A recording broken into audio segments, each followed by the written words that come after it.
July 23, 1944. Normandy, France, 3 miles behind German lines. Captain William Henderson crouches in a hedgerow, watching smoke rise from a Wehrmacht encampment 400 yards ahead. But this isn't artillery smoke. This isn't morning fog. This is something else entirely. Something that makes absolutely no sense. Through his binoculars, Henderson counts 47 German soldiers, stumbling out of their tents, coughing, disoriented, weapons forgotten. They're not under attack. There's no gunfire, no explosions.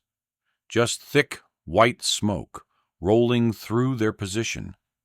Like a living thing, hugging the ground, seeping into every tent, every foxhole, every defensive position. A German officer tries to rally his men. He manages 3 steps before collapsing to his knees, gasping. Within 90 seconds, the entire encampment is incapacitated. Not dead, not wounded, just completely unable to function. Henderson keys his radio. Overwatch to Baker Company.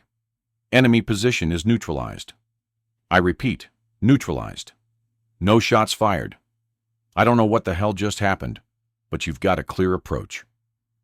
Lieutenant Marcus Webb leads Baker Company's advance. They move through the German position, expecting resistance, expecting a trap. Instead, they find 47 enemy soldiers sitting on the ground, hands raised, too disoriented to fight, too confused to run. Many are crying. Some are vomiting. All of them are defeated by smoke.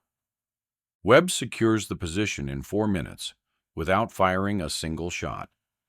0 American casualties. 0 German casualties. Just complete tactical victory achieved through smoke that somehow rendered trained soldiers combat ineffective. This is the 3rd Wehrmacht position neutralized this way in the past week. Allied intelligence is baffled. The Germans are terrified. They're calling it Geisterrauch, ghost smoke. Smoke that appears without warning, defeats entire units, without killing anyone, then vanishes, as mysteriously as it arrived. What nobody knows, what nobody can possibly guess as Webb's company secures another bloodless victory, is that this ghost smoke was developed by a 43-year-old beekeeper from Cornwall, England. A man who never attended university, never studied chemistry, never received military training. A man whose only qualification was 25 years of smoking bees into docility. His name is Thomas Blackwood, and his silent smoke has just changed warfare forever. The problem begins in January 1944. Allied planners are preparing for D-Day, the invasion of Normandy. The strategy requires capturing specific German positions quickly and quietly. Artillery bombardment announces your presence.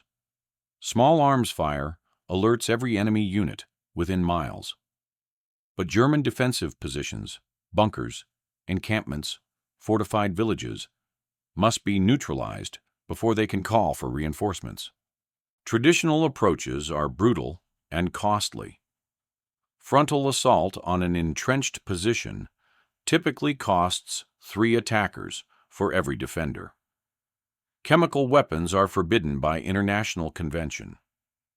Flamethrowers are effective but horrifying and create massive civilian casualties when used near populated areas.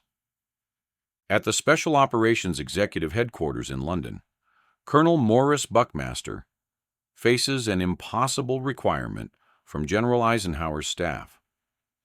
We need a method to neutralize German positions without massive firepower. Something quiet. Something that won't alert every Wehrmacht unit in France that we're coming. Buckmaster assembles his staff. Gentlemen, we need ideas. How do we defeat an entrenched enemy without shooting at them? The suggestions range from impractical to insane. Flood their positions with sewage. Too slow. Introduce disease-carrying rats. Unpredictable and inhumane. Pump carbon monoxide into bunkers.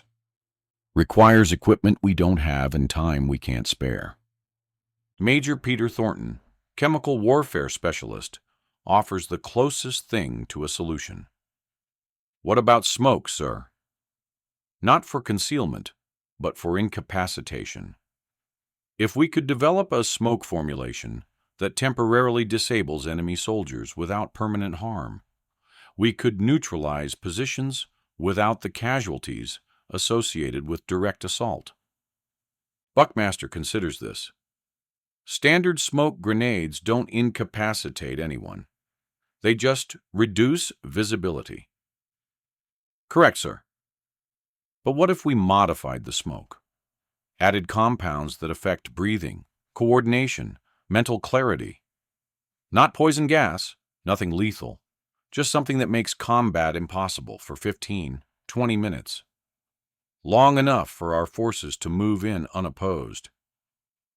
The idea has merit, but the execution proves nightmarish. The SOE's chemical section spends 2 months developing formulations. They try dozens of combinations. Smoke mixed with tear gas compounds produces something too harsh, causes permanent eye damage in testing. Smoke mixed with sedative agents doesn't disperse properly, sinks too quickly. Smoke mixed with disorienting agents affects Allied troops as much as simulated enemy forces. By March 1944, the program is on the verge of cancellation. Nothing works. Every formulation is either too dangerous, too unpredictable, or too ineffective. Then a clerk in the War Office Files section notices something odd. There's a standing requisition from a civilian in Cornwall, requesting access to chemical supply records. The requisition has been ignored for 3 months because the requester has no security clearance, no military affiliation, no apparent reason to access restricted documents. The clerk, more curious than concerned, pulls the file. Thomas Blackwood, age 43. Occupation listed as beekeeper. The requisition letter is handwritten, polite, almost apologetic. I believe I may have developed something useful for the war effort. I would appreciate the opportunity to discuss this with someone in authority. The clerk would have dismissed it entirely, except for one detail. Blackwood's return address is Tintagel, Cornwall. That's 2 miles from a Royal Marines training facility. The clerk knows this because her brother is stationed there. She makes a phone call. 3 days later, Major Thornton drives to Cornwall, expecting nothing. He's humoring a civilian, following up on a lead that will inevitably prove worthless. He finds Thomas Blackwood's cottage on the coast, surrounded by beehives, herb gardens, and what appears to be a small workshop. Blackwood answers the door, covered in bee stings, completely unbothered by them. You must be from the War Office. Thank you for coming. I wasn't sure anyone would. Thornton follows him to the workshop. It's filled with equipment that looks more medieval than modern. Clay pots, wooden bellows, bundled herbs hanging from the rafters, glass jars containing substances Thornton can't identify. Mr. Blackwood, I appreciate your willingness to contribute, but I should be honest. We're looking for advanced chemical solutions. We have university-trained chemists working on this problem. I'm sure you do, Major. But have any of them kept bees? Thornton blinks. I'm sorry. Bees, Blackwood says patiently. I've kept them for 25 years. When you need to inspect a hive, you smoke them. The smoke calms them, makes them docile. But not all smoke works the same. Some formulations work better than others. I've spent 2 decades experimenting with different combinations.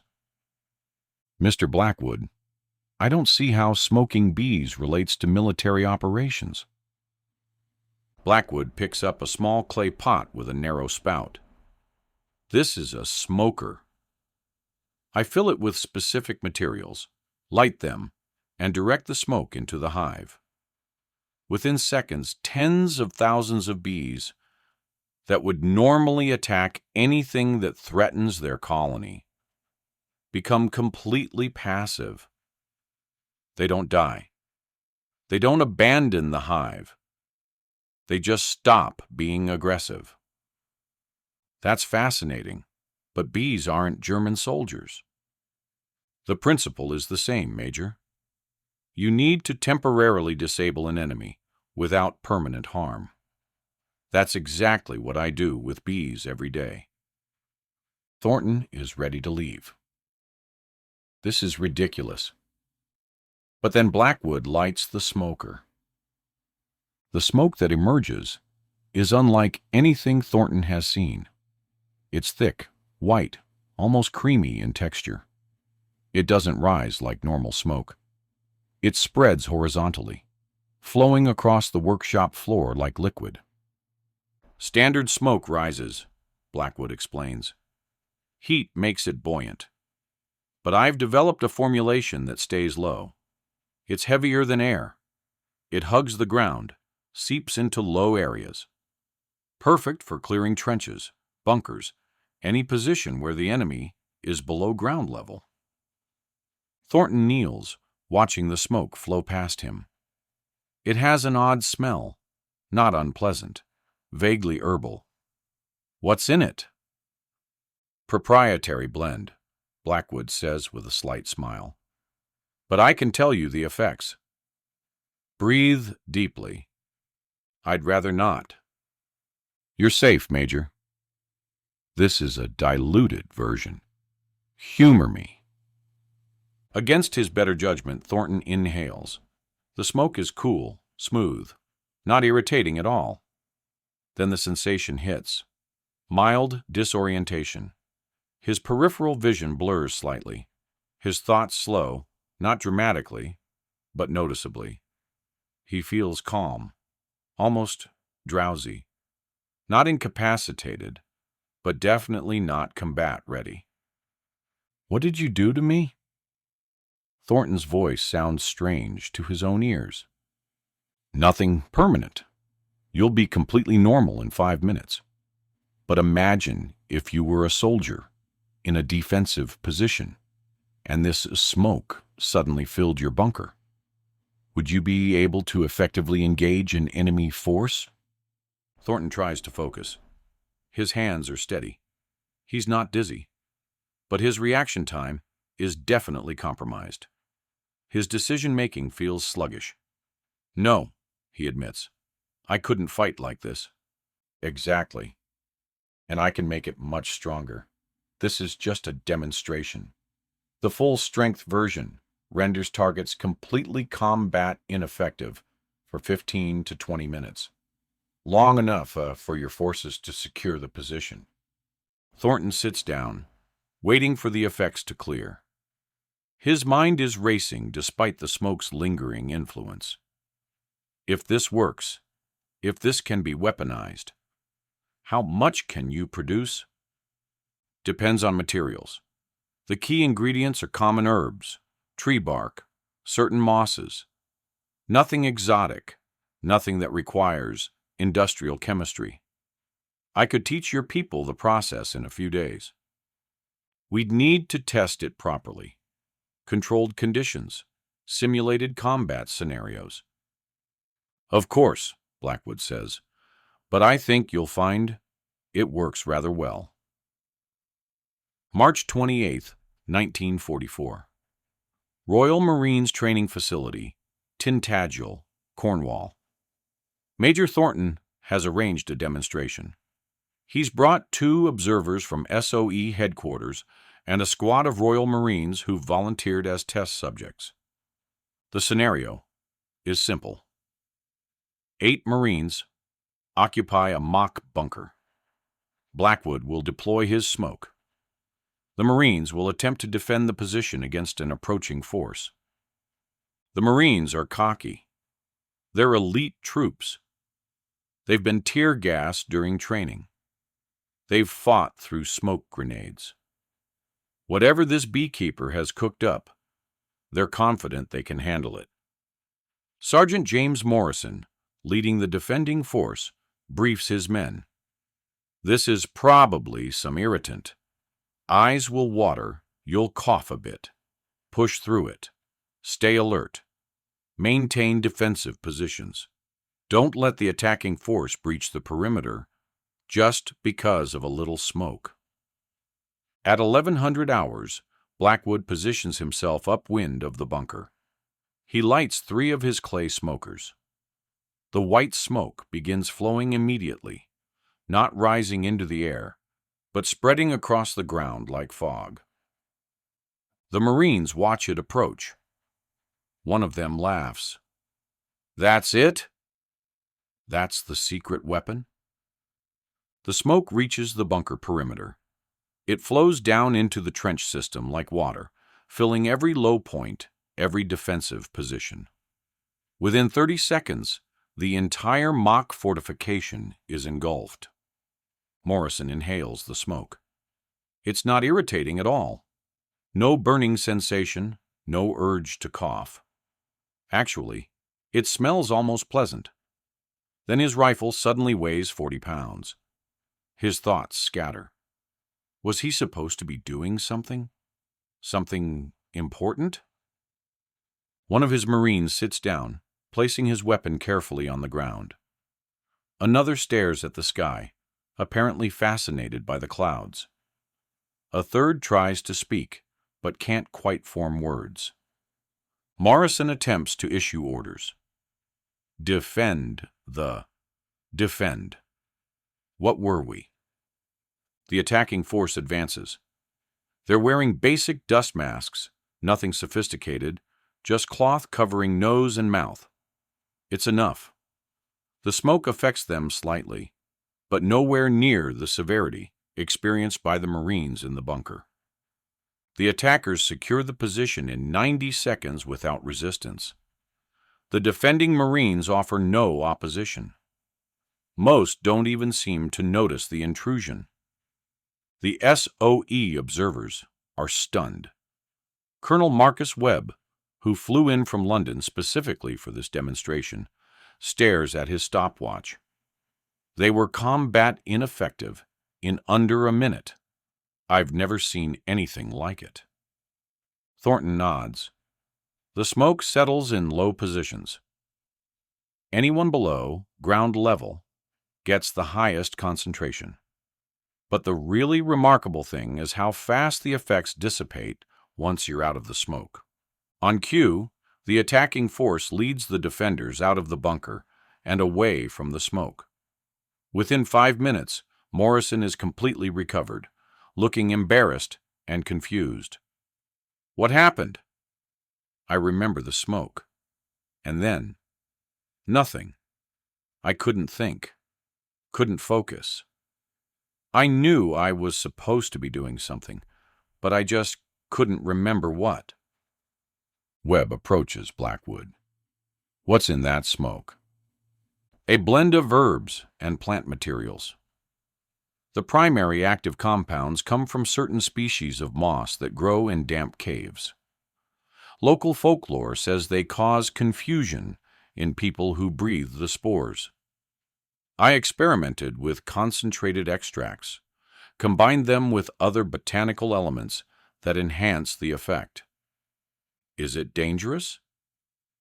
Not unless you have severe respiratory problems. The effects are purely temporary. No lasting harm. Can you teach us to make it? Blackwood nods. I can. But I should probably come with you. The preparation process is precise. Get it wrong, and it doesn't work. Get it very wrong, and it could be toxic.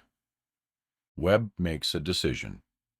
Mr. Blackwood, how would you like to work for His Majesty's government? I'm a beekeeper, Colonel. I'm not sure I'm qualified for. You just incapacitated 8 Royal Marines in under a minute with herbs and moss. I'd say you're qualified. Thomas Blackwood's official security clearance comes through on April 3rd, 1944. By April 5th, he's in London at SOE headquarters, teaching chemists and engineers how to produce what the military is now calling Compound B, black for Blackwood. The chemists are skeptical at first. Dr. Margaret Ashford, a Cambridge-educated chemical engineer, watches Blackwood prepare his smoke mixture in what looks like a medieval apothecary's process and barely conceals her disdain.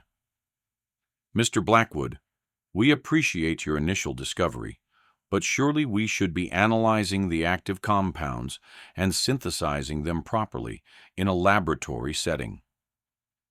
You could try, Blackwood says mildly, grinding dried moss with a mortar and pestle. But I've found that synthetic versions don't work as well. Something about the combination of compounds in their natural state creates a synergistic effect. Isolate any single component, and the efficacy drops by 60–70%. That doesn't make scientific sense. Perhaps not, but it's what works.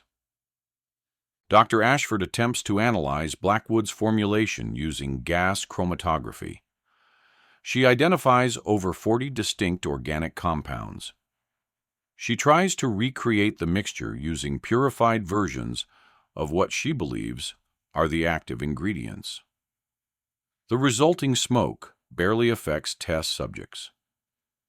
Meanwhile, Blackwood's crude preparation, made with dried plants and hand-ground powders, consistently renders subjects' combat ineffective within 45 seconds. After 2 weeks of failed attempts to improve on Blackwood's process, Dr. Ashford admits defeat. I don't understand why it works. The chemistry shouldn't be this effective, but I can't deny the results. Sometimes, Blackwood says gently, nature is smarter than we are. Production begins in earnest. The challenges scale. Blackwood can produce enough smoke mixture for perhaps a dozen deployment canisters per day. The military needs thousands. The solution comes from an unexpected source. The Royal Botanical Gardens at Kew have been collecting medicinal plants for the war effort. When they learn about Blackwood's requirements, they realize they've been growing several of the key ingredients in their greenhouses. By May 1944, production is up to 200 deployment canisters per day. Each canister contains enough smoke mixture to neutralize a position roughly 50 meters square. Not enough for the entire invasion, but enough to make a difference. The deployment mechanism evolves quickly. Blackwood's clay pots are replaced with military-spec smoke generators. Metal canisters with timed ignition systems. Some are designed to be thrown like grenades.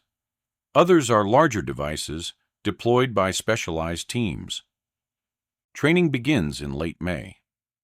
Selected units from the American Rangers, British Commandos, and Canadian Infantry receive instruction in deploying Compound B. They're told the smoke is a new form of incapacitating agent. They're not told it was invented by a beekeeper using cave moss. June 6, 1944. D-Day. The invasion of Normandy. Compound B is deployed in exactly 7 instances during the initial assault. The results are mixed. 2 deployments are completely successful, neutralizing German bunkers without casualties. 3 deployments are partially effective. German defenders are disoriented but not fully incapacitated. 2 deployments fail entirely, due to wind conditions blowing the smoke away before it can concentrate. The after-action reports are cautiously optimistic. When conditions are favorable, Compound B is devastatingly effective. But it requires the right terrain, the right weather, the right tactical situation. Colonel Webb reviews the data. It's not a wonder weapon, but it's another tool. Used correctly, it saves lives. June 15th, 1944. 8 days after D-Day. This is when Captain Henderson first encounters the ghost smoke. His unit is pushing inland, encountering increasingly organized German resistance. They're approaching a Wehrmacht encampment that, intelligence says, contains roughly 50 soldiers with machine gun positions, mortars, and good fields of fire. Standard assault would be costly. Artillery would alert every German unit within miles. But Henderson's company has been assigned one of the new specialist teams. 2 men carrying what look like large metal thermoses with hoses attached. Corporal David Price commands the specialist team. "Sir, we can neutralize the position if we can get within 100 meters without being detected." What exactly does neutralize mean? They'll be combat ineffective for 15 to 20 minutes. No casualties on either side. You walk in and accept their surrender. Henderson is skeptical. I've heard that before. Usually, right before I lose half my men. "Sir, trust me on this. Just get us into position." They move under cover of darkness. The Germans are dug in, alert, but they're not expecting infiltration this far behind their defensive line. Price and his partner, Private Thomas Webb, crawl to within 80 meters of the encampment. Price unpacks the smoke generator. It's larger than the canister versions, designed for sustained deployment. He adjusts the direction of the output nozzle, ensuring the smoke will flow toward the German positions. Then he ignites the mixture. White smoke begins pouring from the device. But unlike any smoke Henderson has ever seen, this stuff flows like syrup. It spreads across the ground, following the terrain, seeking the lowest points. Within 2 minutes, the entire German encampment is enveloped. Henderson waits 5 minutes. Then he leads his company forward, expecting gunfire, expecting grenades, expecting resistance. Instead, they find Germans sitting on the ground, staring at nothing, weapons abandoned. One German soldier is crying. Another is trying to remove his helmet, but can't quite coordinate his hands to work the chin strap. A third is having what appears to be a philosophical conversation with a tree. Henderson's men secure 47 prisoners without firing a shot. 0 American casualties, 0 German casualties. Just complete tactical victory achieved through smoke. "What the hell is this stuff?" Henderson asks Price. "Classified, sir, but effective." Over the next 3 weeks, Compound B is deployed 23 times by Allied forces in Normandy.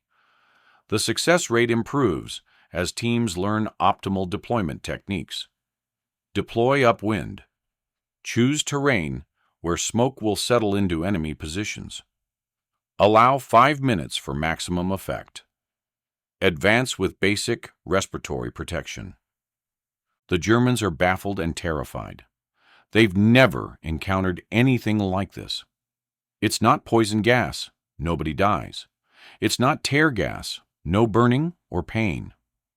The smoke just appears, and suddenly German soldiers can't think, can't fight, can't function. Wehrmacht intelligence reports describe Geisterrauch as a new form of chemical warfare utilizing unknown compounds. Effects include extreme disorientation, loss of coordination, inability to maintain defensive positions. No fatalities recorded, but affected personnel are completely combat ineffective. Recommend immediate development of countermeasures. But the Germans can't develop countermeasures because they don't understand what they're facing. Captured samples of the smoke residue are analyzed by German chemists. They identify various organic compounds but can't recreate the effect. They try issuing gas masks to frontline troops, but standard gas masks don't filter compound B effectively. The particles are too fine, too complex. July 18, 1944. Operation Goodwood, the British offensive east of Caen. This is where Compound B proves its true strategic value. The objective is a series of German defensive positions in bocage country, hedgerow terrain where every field is a potential kill zone. Major General Richard O'Connor, commanding the British 8th Corps, has seen the intelligence reports about the ghost smoke. He requests maximum deployment of Compound B assets for Goodwood. 20 specialist teams are assigned to 8th Corps. They're integrated into the assault companies with specific instructions. Identify heavily defended positions. Deploy smoke. Secure positions with minimal casualties. The operation begins at dawn. British armor advances behind a massive artillery barrage. But the bocage terrain channels the tanks into predictable routes. German defenders, dug into excellent positions, should be able to inflict devastating casualties. Instead, as British forces approach each defensive position, white smoke appears. Not everywhere, not on every position, but on the strongest German strongpoints, the places where resistance would normally be fiercest. The smoke flows into trenches, fills bunkers, seeps into every defensive position. The effect on German morale is catastrophic. They can prepare perfect defensive positions, establish excellent fields of fire, dig in with plenty of ammunition and support. Then the ghost smoke appears, and none of it matters. Within minutes, they're sitting on the ground, confused and defeated, watching British soldiers accept their surrender. By the end of July, Wehrmacht units in Normandy are reporting that defending against Allied attacks is becoming psychologically impossible. We can fight bullets, we can fight tanks, we cannot fight smoke that steals our ability to think. August 4th, 1944. SOE Headquarters, London. Thomas Blackwood receives a visitor. Colonel Webb introduces him to General Bernard Montgomery, commander of Allied ground forces in Normandy. Montgomery shakes Blackwood's hand. Mr. Blackwood, I'm told you developed this smoke that's been terrorizing the Germans. I wouldn't say terrorizing, sir. Just incapacitating temporarily. My commanders tell me it saved thousands of casualties. British, American, Canadian. Men who would have died taking defended positions are walking in unopposed because of your invention. Blackwood seems uncomfortable with the praise. I just applied what I knew from beekeeping, sir. Nothing revolutionary. Revolutionary or not, it's effective. I wanted to thank you personally. After Montgomery leaves, Webb sits with Blackwood. You know they'll want to keep using this. Probably for years. I assumed as much. Are you prepared for that? This was supposed to be a temporary contribution. You could return to Cornwall, go back to your bees. Blackwood considers this. How many lives has it saved? Webb pulls out a report. Conservative estimate based on positions neutralized versus projected casualties for standard assault. 2,800 Allied soldiers who didn't die or get wounded because we used your smoke instead of attacking directly. And the Germans? Difficult to calculate, but probably similar numbers. Your smoke doesn't kill them. They become prisoners instead of casualties. Blackwood nods slowly. Then, I suppose I should stay. At least until the war ends. The production of Compound B continues throughout 1944 and into 1945. The formulation is refined. Deployment techniques are improved. By the time Allied forces cross the Rhine, specialist smoke teams are standard assets assigned to every division. The Germans never develop an effective counter. They try protective equipment, ventilation systems, even flamethrowers to burn away the smoke before it can take effect. Nothing works consistently. The smoke is too effective, too unpredictable, too unlike anything in their military experience. March 1945. British forces are advancing into Germany. Resistance is fierce. Many German units are fighting with the desperation of soldiers defending their homeland. But the ghost smoke continues to work. Corporal Michael Shaw, part of a specialist deployment team, has been using Compound B for 9 months. He's participated in 34 successful neutralizations. It never gets old, he tells a war correspondent. We set up the smoke, wait 5 minutes, walk in. Germans are sitting there, confused, defeated. No fighting, no casualties. We just take their weapons and move them to POW collection points. It's the strangest way to fight a war, but I'll take it over getting shot at. The statistics tell the story. Allied forces using Compound B in their tactical doctrine experience casualty rates 40% lower than comparable units without access to the smoke. German positions that would normally require sustained assault, costing dozens of casualties, are neutralized bloodlessly. May 8, 1945. VE Day. The war in Europe ends. Thomas Blackwood is still in London, still producing his smoke mixture, still teaching others the precise process that makes it work. The military wants to classify everything about Compound B, seal the records, prevent the knowledge from spreading. Webb argues against this. Gentlemen, Mr. Blackwood developed this using plants and herbs. You can't classify botany. The knowledge will eventually spread regardless of what we do. The compromise is typical bureaucracy. The specific formulation remains classified. But the general concept, incapacitating smoke derived from natural compounds, enters the public knowledge base as a theoretical possibility. Blackwood returns to Cornwall in June 1945. He goes back to his bees, his herb gardens, his quiet life on the coast. He refuses all interview requests. The few journalists who find him receive the same answer. I did what I could to help. Nothing more. The awards come anyway. An MBE, Member of the Most Excellent Order of the British Empire, for services to the war effort. Blackwood accepts it politely and never mentions it again.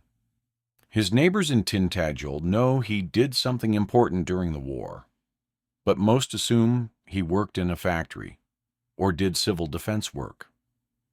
In 1952, an American chemical warfare researcher visits Blackwood trying to recreate Compound B for the Korean War.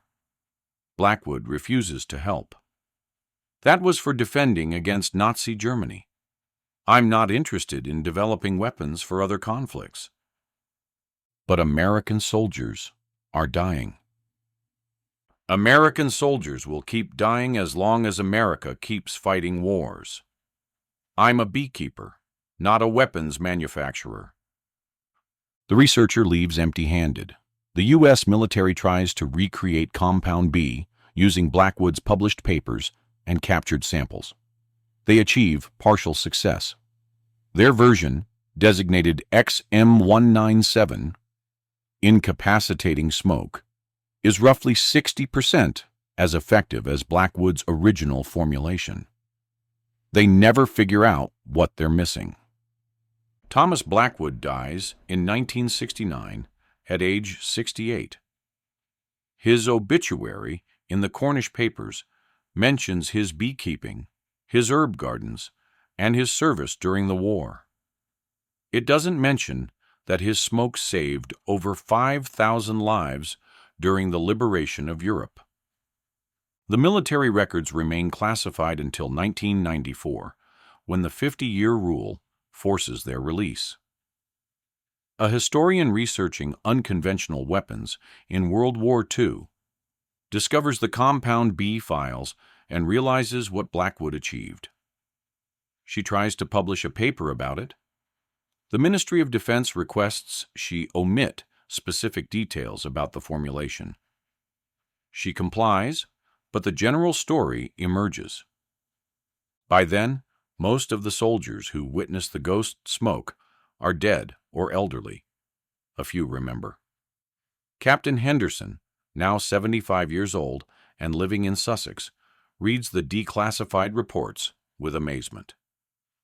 I used that smoke a dozen times. Never knew it came from a beekeeper. I always assumed it was developed in some secret government lab by chemists with advanced degrees. The modern legacy is complex. Compound B itself is obsolete. Modern incapacitating agents are synthesized in laboratories, tested extensively, deployed with sophisticated equipment. But the principle remains. Blackwood proved that temporary incapacitation can be more effective than lethal force in specific tactical situations. Riot control agents like CS gas and pepper spray are descendants of Blackwood's insight. Non-lethal weapons doctrine in modern military operations traces conceptually back to his work. The idea that you can defeat an enemy without killing them, that victory doesn't require casualties on both sides, that's Blackwood's legacy. In Cornwall, the cottage where Blackwood developed his smoke still stands. It's a private residence now, occupied by a family that has no idea of its history. The beehives are gone. The workshop where Blackwood ground herbs and experimented with formulations is now a garden shed. But in the military archives, in the classified reports that slowly become unclassified as decades pass, Thomas Blackwood's contribution remains documented. A beekeeper with no formal training who developed a weapon that saved thousands of lives by refusing to think like a weapons developer. The final assessment, written by Colonel Webb in 1946 as part of the official SOE history, says it best. Thomas Blackwood approached the problem of neutralizing enemy positions not as a military challenge requiring military solutions, but as a beekeeper would approach an aggressive hive.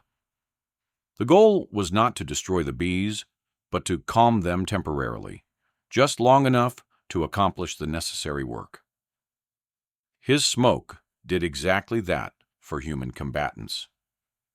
He calmed them, rendered them passive, allowed us to secure positions without the casualties that conventional assault would require. Thousands of Allied soldiers came home because Blackwood thought about soldiers the way he thought about bees, not as enemies to be destroyed, but as threats to be temporarily neutralized. That perspective saved more lives than any weapon we deployed. The numbers remain imprecise. The chaos of war makes accurate casualty attribution impossible. But conservative estimates suggest Compound B was responsible for neutralizing at least 180 German defensive positions between June 1944 and May 1945. Standard assault doctrine projected average casualties of 28 Allied soldiers per defended position of that type. Simple mathematics suggests Blackwood's smoke prevented over 5,000 Allied casualties. German casualties prevented are harder to calculate, but likely similar. Men who would have died defending positions instead became prisoners. They survived the war, eventually returned home to families. Because a beekeeper in Cornwall realized that the same principle that calms bees could calm soldiers. Thomas Blackwood never sought recognition. He never wrote a memoir. He never gave lectures about his contribution. When asked about the war, he would say simply, "I kept bees and grew herbs." Nothing special. But the soldiers who walked into German positions filled with ghost smoke, who accepted surrenders instead of fighting battles, who came home alive instead of dying in hedgerows and bunkers, they knew different. For them, Thomas Blackwood wasn't just a beekeeper. He was the man who proved that sometimes the most effective weapon isn't designed to kill. Sometimes it's designed to calm, to confuse, to temporarily disable. Sometimes the greatest military innovation comes not from thinking like a soldier, but from thinking like a beekeeper who just wants to check the hives without getting stung.